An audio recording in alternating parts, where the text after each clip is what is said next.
আমরা কোরআন তেলাওয়াত করি, কোরআন তেলাওয়াত করলে একক করে কয় নাকি? 10 নাকি, ঠিক কিনা?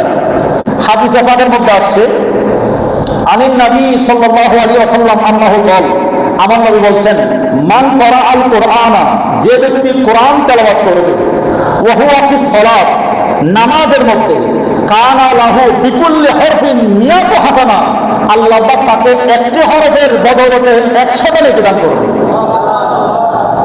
নামাজের মধ্যে কেউ যদি এক অক্ষর তেলাওয়াত করে, এক অক্ষরে কয় নাকি? 100 নাকি।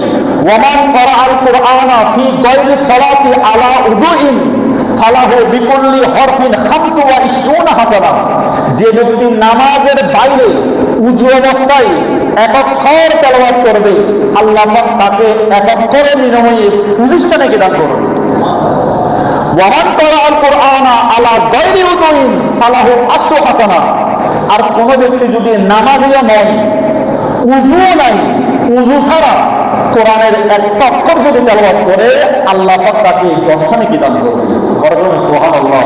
তাহলে আমরা বুঝতে পারি কোরআনের এক অক্ষর তেলাওয়াত করলে 10 থেকে, মানে নামাজের বাইরে উযু ছাড়া, উযু অবস্থায় যদি আমি কোরআন তেলাওয়াত করি 25টা নেকি পাবো, আর যদি নামাজের মধ্যে দাঁড়িয়ে এক অক্ষর তেলাওয়াত করি 100টা নেকি পাবো। এই জন্য নামাজের মাধ্যমে আমরা রমজান মাসে পবিত্র কোরআনটা তেলাওয়াত করি। এবার চিন্তা করেন, আয়াত আছে 6666টি, অক্ষর কয়টা আছে?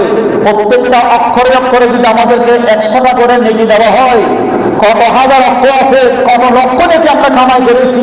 আল্লাহু আকবার বলেন না? এই নিয়ামত আল্লাহ আমাদেরকে দিয়েছেন রমজানের কারণে। নামাজের মধ্যে আদায় করেছি বিদায় এক অক্ষরে শত শত নেকি করে বহু লক্ষ নেকি আমরা কামাই করলাম।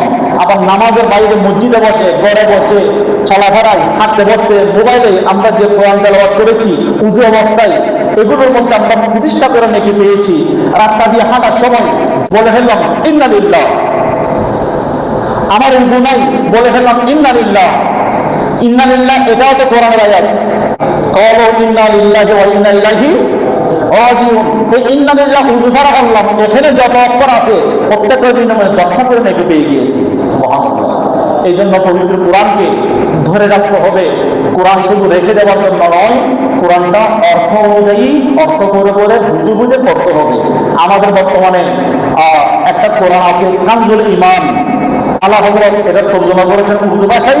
আমাদের রাউজানের মাওলানা আব্দুল মান্নান মাক্কাদিওয়ালে হুজুর, তিনি এটাকে বাংলা করেছেন।